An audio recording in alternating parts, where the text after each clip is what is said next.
So, if you've ever joined the VRChat world or looked at the VR Worlds tab, you might have encountered some form of Japanese speaking person or just Japanese person in general.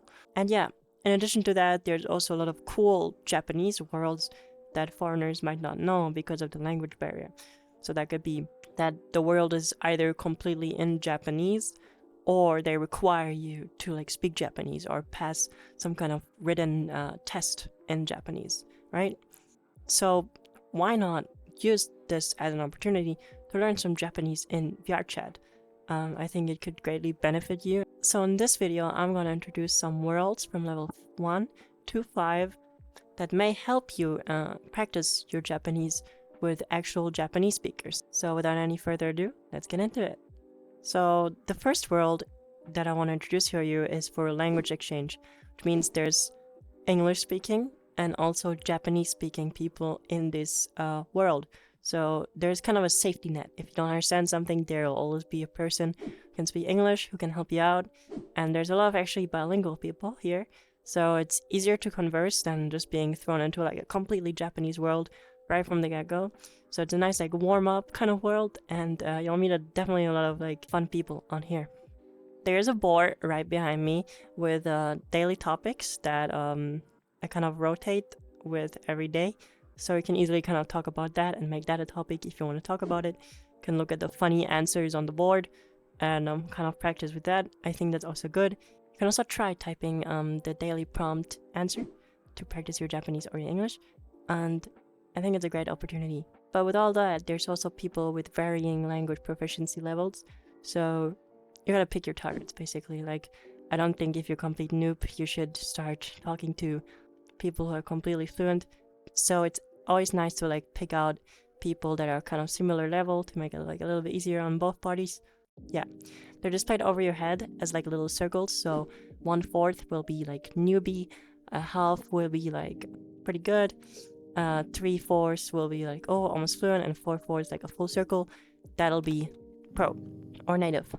So please keep that in mind when you're trying to seek for a conversation.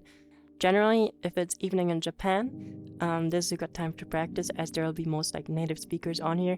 In the noon/morning time, there might be more trolls and more people from the West, and so it might not be the most efficient world. So it's always a gamble. But generally, weekends are always pretty good. Weekends, it's pretty full here, and you can enjoy your time pretty much. But it does fluctuate a lot, so you might get lucky on a Wednesday afternoon, even though usually there's not many people here.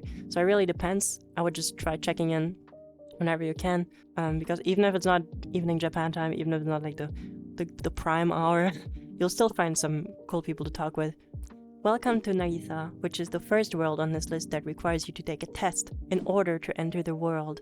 But if you can read about entry kind of level, you'll be easily able to enter. The questions are pretty simple, but they do require you to know some kanji and kana. If you can't read, but you're really good at speaking Japanese, which is more common than you might think, then you can also try using Google Lens or just asking your friends that can read Japanese. So what is Nagisa?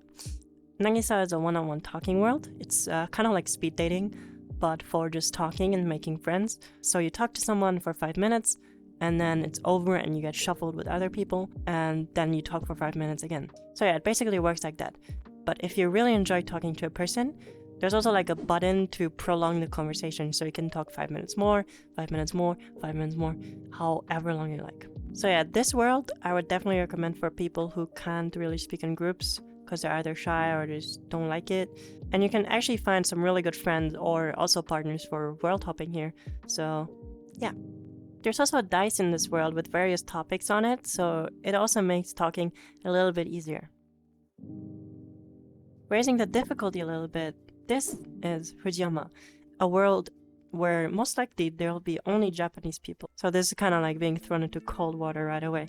This is not like ENJP, where you have a safety net of English speakers. If you're lucky, you'll find a bilingual Japanese person here, but I wouldn't bet on it. You'll also have to solve a simple test, just like Nagisa, before you enter. What's very cool and useful though about Fujiyama is that there's a lot of tags in this world, which make conversing pretty easy because people can just come at you and just start talking to you about, drawing, 3D modeling, You can also put like other hobbies and topics you want to talk about, like Blender or worlds or like games and travel, stuff like that. And in addition to that, there's also tags like looking for a date or I'm a mama / papa. Make of that what you will. There's also a table where you can play Othello with your friends. The smoking room where you can just smoke with people and chat, I guess. And there's even a billiard table. Generally speaking though, I definitely recommend coming here with friends instead of going alone, since everyone's already in a group and talking just like any other kind of public world. People will be talking already, so you either have to be really good at breaking the ice or bring some friends. JP Star World is a world where you can get lots of information about VRChat. There's generally lots of people around if you do have questions. And although the tips are pretty useful, I wouldn't really use JPT primarily for talking nowadays, because it's full of people who sit in front of a mirror who don't want to talk to you, and if you talk at them, they'll be kind of rude. There's also like lots of trolls nowadays. I mean, you can still go here and probably meet some amazing people. I think it's just kind of rare these days. So just like Fujiyama, I definitely recommend bringing some friends along to kind of break the ice. Because yeah, there's a lot of people who just chilling in front of the mirror. If you want a really big challenge though, I highly recommend going to Popiyoko or Popiyoko as it's known by most people. This world is interesting. Like everyone's getting booze and slurring their speech like there's no tomorrow. Add a dialect and some crazy internet slang on top and you get a hodgepodge of beyond N1 listening comprehension tests. But if you plan on drinking too, make sure you're over 18 and you, of course, do it responsibly. So yeah, that's the end of the video. Don't forget to tell me what you think in the comments below and have a great day. Bye bye!